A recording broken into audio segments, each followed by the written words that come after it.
Então a verdade, ela não é o que eu quero que seja. A verdade não é o que os outros querem que seja. A verdade também não é o que a maioria das pessoas julga que seja. A verdade não depende de ponto de vista. A verdade é simplesmente, ela é o que é.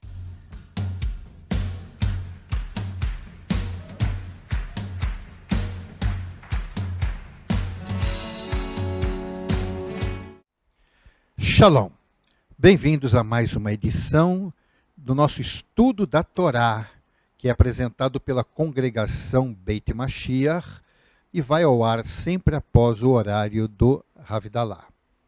Em nossa meditação e nosso estudo das coisas da Torá, nós sempre procuramos trazer assuntos que sejam relevantes para a vida dos messiânicos, ou daqueles que creem e confiam em Yeshua. Hoje vamos falar sobre um assunto que é realmente muito significativo, que é a verdade. Sim, vamos falar sobre a verdade. O nosso estudo sobre o tema verdade vai inevitavelmente permear a filosofia, pois é um conceito que requer bastante que nós pensemos sobre o assunto.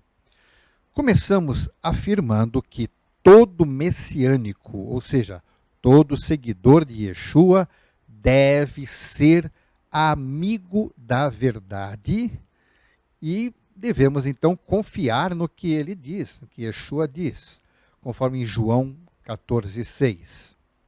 Respondeu Yeshua: Eu sou o caminho, a verdade e a vida. Ninguém vem ao Pai a não ser por mim. Temos que já aceitar isto como verdade. Então a verdade, ela não é o que eu quero que seja. A verdade não é o que os outros querem que seja. A verdade também não é o que a maioria das pessoas julga que seja. A verdade não depende de ponto de vista. A verdade é simplesmente, ela é o que é. Só isso. Quando alguém vê apenas uma parte da verdade, provavelmente não conhecerá a verdade. E há muitos que se prendem nesta parte, né? E afirmam apenas esta parte e acabam defendendo uma mentira. Platão, ele inaugura seu pensamento sobre a verdade afirmando: verdadeiro é o discurso que diz as coisas como são. Falso, aquele que as diz como não são. E também outro filósofo, o tal de Aristóteles, diz que negar aquilo que é e afirmar aquilo que não é falso, enquanto afirmar o que é e negar o que não é verdade. Eu também concordo. Quando alguém pretende defender a relatividade da verdade, alegando que cada um pode ter a sua própria verdade, poderá até usar um exemplo que eu tenho visto. Diz assim: uma pessoa coloca uma mão em um reservatório com água gelada. Outra pessoa coloca a mão na água quente. Se ambas colocarem a sua mão simultaneamente em um recipiente com água com a temperatura ambiente, o que estava com a mão na água gelada dirá que a água está quente. E o que estava com a mão na água quente dirá: a água está gelada. Cada um terá um entendimento diferente da água na temperatura ambiente. Então, com isso se quer dizer que cada um está certo dentro da sua própria percepção, ou até mesmo afirma-se com isto que ambos estão certos. Será mesmo? O certo não seria colocarmos um termômetro na água e então termos certeza de que a água não está nem gelada e nem quente? O termômetro diz a verdade, não as nossas sensações. Vamos falar sobre um método que alguns usam pensando que chegariam à verdade. Vamos tratar sobre o sofisma. Sofisma é todo tipo de discurso que se baseia num antecedente falso, tentando chegar a uma conclusão lógica válida, mas não chega à verdade. Por exemplo, esta frase: quem não trabalha tem muito tempo livre. Se tempo é dinheiro, quem não trabalha é rico. Oh, não é um raciocínio lógico? Parecem ser dois argumentos verdadeiros, mas a conclusão é falsa. Tudo bem, quem não trabalha pode ter muito tempo livre. E costuma-se dizer com um certo grau de verdade que tempo é dinheiro. Mas uma coisa não tem nada a ver com a outra. Mas se colocar em forma de sofisma, chegamos a uma conclusão que não bate com a verdade. Isso é muito usado. A maioria das religiões que se opõem a Yeshua usa este recurso. Vamos ver, por exemplo, um texto que encontramos na segunda carta aos Coríntios, capítulo 10, versos 3 a 6. Diz assim: pois embora vivamos como homens, não lutamos segundo os padrões humanos. As armas com as quais lutamos não são humanas. Pelo contrário, são poderosas em Deus para destruir fortalezas. Destruímos sofismas e toda pretensão que se levanta contra o conhecimento de Deus e levamos cativo todo pensamento para torná-lo obediente ao Messias. E estamos prontos para punir todo ato de desobediência, uma vez completa a obediência de vocês. Então vemos que Shaul já alertava sobre essa questão. No nosso meio, o sofisma não é para ser utilizado de forma nenhuma. Então, toda argumentação levando então a uma falsa interpretação dos textos bíblicos é uma forma de sofisma. É muito usada por quem quer combater a messianidade de Yeshua. Assim entendemos que não se pode chegar à verdade faltando com a verdade. Em 1 de João, capítulo 2, verso 21, diz o seguinte: não vos escrevi porque não soubesseis a verdade, mas porque a sabeis, e porque nenhuma mentira vem da verdade. A verdade só pode gerar verdade. Por isso que Yeshua era a própria verdade. Há um pensamento no meio judaico que diz que a verdade é aquilo que nos leva a fazer o bem e cumprir a vontade do Eterno. A mentira é exatamente o contrário. Bem, é certo que haverá muitos desdobramentos deste pensamento, mas é interessante nós usarmos este princípio como ponto de partida. Muitas vezes, nós encontramos pessoas que, por estudarem muito, são respeitadas e admiradas. E muitos se intimidam em contestar o que eles dizem, julgando que não têm conhecimento suficiente para entender certos assuntos. Mas nem sempre os que estudam e aprendem muito, entendem muito e chegam à verdade. Na segunda carta de Shaul a Timóteo, capítulo 3, verso 7, diz isto: que aprendem sempre e nunca podem chegar ao conhecimento da verdade. O conhecimento, ele deve vir junto com a unção do Ruach Kodesh, ou seja, o Santo Espírito. Sabemos, por exemplo, que alguns cientistas famosos, são famosos pelos seus estudos de temas complexos, que estudam os segredos do universo, deram aulas em universidades, foram admirados por cientistas, mas quando tentam explicar Deus, erram catastroficamente. Sabiam muito das ciências humanas, mas eram ignorantes totais da vida espiritual. Assim, não nos impressionemos com currículos, diplomas, certificados e fama.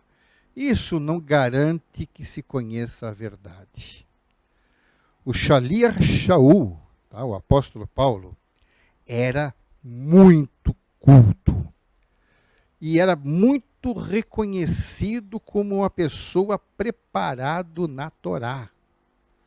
Mas ele mesmo reconheceu que toda a sua cultura anterior de nada valia perto da revelação de Yeshua na sua vida. Vamos ver a confirmação disso lá na carta de Shaul aos Filipenses, capítulo 3, versos 8 e 9. Ele diz assim: mais do que isso, considero tudo como perda, comparado com a suprema grandeza do conhecimento do Messias Yeshua, meu Senhor, por cuja causa perdi todas as coisas. Eu as considero como esterco para poder ganhar o Messias e ser encontrado nele, não tendo a minha própria justiça que procede da Torá, mas a que vem mediante a confiança no Messias. A justiça que procede de Deus e se baseia na confiança. Hoje em dia, vemos algumas pessoas que aprenderam um pouco de hebraico, leram um punhado de artigos na internet, absorvem opiniões de outros que julgam ser os guardiões da cultura judaica, ostentam currículos invejáveis, mas estão no mesmo nível de desconhecimento da verdade e já se julgam aptos a questionar a razão da nossa confiança. Então, pessoas que pegam umas coisinhas por ali e tal, tentam nos julgar por aquilo que nós cremos, mas como eles estão longe da verdade.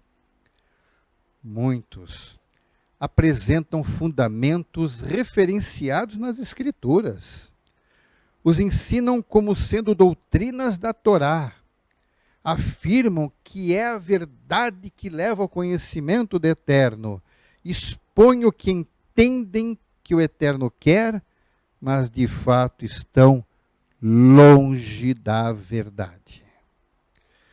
Vemos alguns que enveredam na alegada sabedoria judaica dos antigos e ficam cativados com as suas fábulas que são passadas de geração em geração, como, por exemplo, nos Midrashim. Olha o texto de Shaul, a segunda carta de Shaul a Timóteo, capítulo 4 e verso 4. E desviarão os ouvidos da verdade, voltando a fábulas. Se esses sábios começarem a entrar pelas fábulas, pior quem os segue, quem usa os seus ensinos como fundamento. Há quem alegue que os judeus, por serem judeus, serão privilegiados no entendimento da sabedoria, serão mais sábios que as pessoas das nações gentias. Tem muita gente pensando assim, não, mas os judeus são especiais. Bem, na verdade, vejo mesmo que alguns dos filósofos gentios de outras nações conseguem ter mais sabedoria do que certos judeus. Afinal de contas, o judeu é um ser humano pecador, como qualquer outra pessoa. Quantas pessoas entre o povo de Israel foram rejeitadas pelo Eterno? É só ler a Torá. Bem, quando alguém começa a alegar que as palavras do Messias são falsas, ou quer deturpar o seu sentido, alegando em suas interpretações que Moisés disse algo diferente do que Yeshua ensinava, passa a ser um elemento inspirado pelo espírito do anti-Messias. E a verdade está longe dessa pessoa. Vamos ver o que Yeshua diz em João, capítulo 8, versos 31 e 32. Yeshua dizia, pois, aos judeus que criam nele: se vós permanecerdes na minha palavra, verdadeiramente sereis meus discípulos e conhecereis a verdade, e a verdade vos libertará. Só pode conhecer a verdade aquele que aprender de Yeshua. Qualquer outro caminho será falso. Yeshua, ele deixa isso claro quando orando ao Pai ele diz, lá em João 17:17, santifica-os na tua verdade, a tua palavra é a verdade.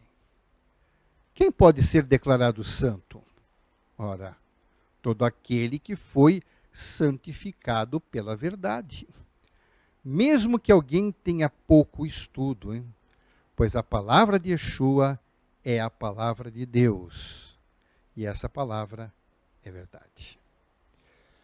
Se existe algo que é simplesmente indispensável na vida de alguma pessoa, é viver a verdade. Porque nada podemos contra a verdade, senão pela verdade, como está em 2 Coríntios 13, verso 8. Ninguém pode ir contra a verdade. Todo discípulo de Yeshua precisa lutar pela verdade e destruir a mentira, mesmo que isso lhe custe a vida. Mesmo que você morra, jamais deixe de valorizar a verdade. A forma como Yeshua se expressava era bem peculiar.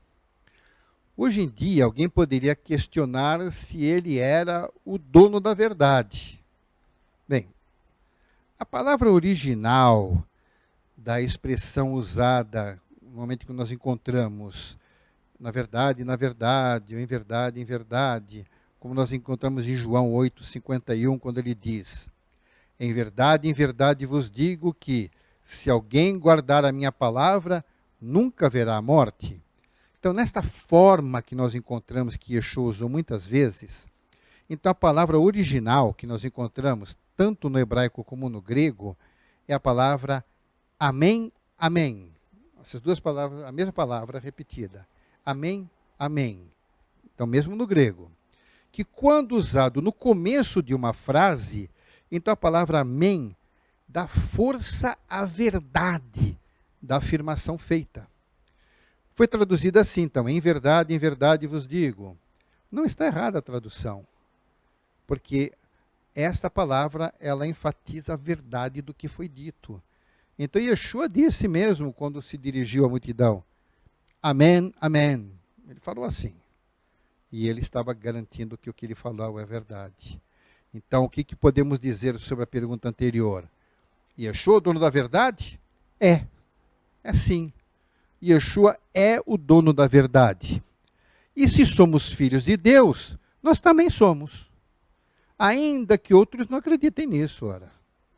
Lógico que com a devida limitação. Nós não somos donos da verdade em todas as coisas, mas sim no que diz respeito à salvação em Yeshua, nós somos donos da verdade. Goste quem gostar, aceite quem aceitar, desacredite quem desacreditar, não importa.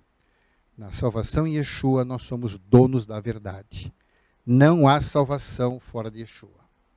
Então é verdade sim que Yeshua é o único caminho. João 10,7 diz assim: tornou, pois, Yeshua a dizer: em verdade vos digo que eu sou a porta das ovelhas. Só Ele pode nos dar segurança. E sim, é verdade que somente crendo nele teremos a vida eterna. Em João 6,47, ele diz assim: na verdade vos digo que aquele que crê em mim tem a vida eterna. Isso é verdade. Fora de Yeshua não haverá vida eterna. Não adianta cumprir um monte de preceitos, celebrar festas, se abster de certos alimentos, manter certa aparência, falar hebraico, se preocupar em como se fala o nome do Eterno, ou como se fala o nome do Messias. Nada disso nos livra da condenação dos nossos pecados. Só Yeshua. Essa é a verdade. E a grande verdade está aqui. Nascer de novo. João 3, verso 3 diz: Yeshua respondeu e disse-lhe: na verdade te digo que aquele que não nascer de novo não pode ver o reino de Deus. Nascer de novo não é uma mudança de hábito, não é uma mudança de aparência, não é uma mudança de nome, também não é uma mudança de religião. Nascer de novo é se tornar outra pessoa, de uma nova natureza. E isso não é algo que nós fazemos com o nosso esforço. E também não é com a nossa capacidade, nem com os nossos estudos. Nascer de novo é algo que o Espírito do Eterno faz em nós, à medida em que ele nos limpa da culpa do pecado e nos dá orientação para resistirmos às tentações. O nosso gosto muda. Pois antes gostávamos do que Deus não gosta, mas depois de nascer de novo, passamos a gostar do que Ele gosta e não gostar do que Ele não gosta. Isso é nascer de novo. É interessante que a partir do momento em que passamos a viver a verdade e ela passa a estar presente na nossa boca, muitos começam a se incomodar com isto e nós todos passamos a ter inimigos gratuitos. Gálatas 4,16, já Shaul dizia assim: fiz-me acaso vosso inimigo dizendo a verdade? Um questionamento que ele fez. Shaul, com frequência, sentia na própria pele o que era receber oposição por manter uma posição irredutível quanto à verdade. Pessoas sentiam inveja. E isso ocorre com os filhos de Deus hoje em dia também. Quando vivemos na verdade, tem pessoas que admiram secretamente. E muitas vezes essa admiração secreta pode descambar em inveja e coisas assim. A pessoa se torna inimiga sua, sem motivo aparente. O maior inimigo da verdade nas nossas vidas é justamente a opressão a que somos submetidos por vivermos a verdade. A mentira, muitas vezes, é cômoda. Ela pode aliviar tensões, pode burlar consequências, pode dar vantagens, pode garantir benefícios, mas tudo isso é ilusório, porque a mentira é pecado e por isso sempre trará consequências. Vi uma vez, há pouco, de um comentário de um rabino que diz que há exceções. Às vezes, para manter a paz, uma mentira pode ser aceita. Discordo. Mesmo que falar a verdade gere conflitos, a verdade é melhor do que a mentira. Porque a mentira vai aparecer. E quando ela aparecer, destrói tudo aquilo que foi construído baseado na mentira. Então, como disse o texto, agora vamos ir em Gálatas 5, verso 7. Corrieis bem. Quem vos impediu para que não obedeçais à verdade? O alerta de Shaul visava deixar os Gálatas atentos à tentação de voltar atrás, de deixar a verdade por influência de pessoas incomodadas com a forma como eles tinham consideração com o Shalia Shaul. Então, ele já estava alertando isso. Ele experimentava. As pessoas também iriam passar pelo mesmo se continuassem com a verdade. E há mais uma coisa que ninguém deve nunca esquecer. Lucas 8,17. Porque não há nada oculto que não venha a ser revelado e nada escondido que não venha a ser conhecido e trazido à luz. Mentiras podem até ser levadas ao túmulo e nunca serem reveladas às pessoas deste mundo. Mas haverá o dia onde todas as coisas serão julgadas, até as mais escondidas. E só há um meio de escapar da condenação: é ser justificado pelo sangue de Yeshua e ter o seu pecado esquecido pelo Eterno, conforme Hebreus 8:12. Porque eu lhes perdoarei a maldade e não me lembrarei mais dos seus pecados. Isto sim é uma grande verdade. Que a busca pela verdade possa fazer grande diferença na sua vida. Que o Eterno abençoe. Beshem Yeshua HaMashiach. Amém. Amém.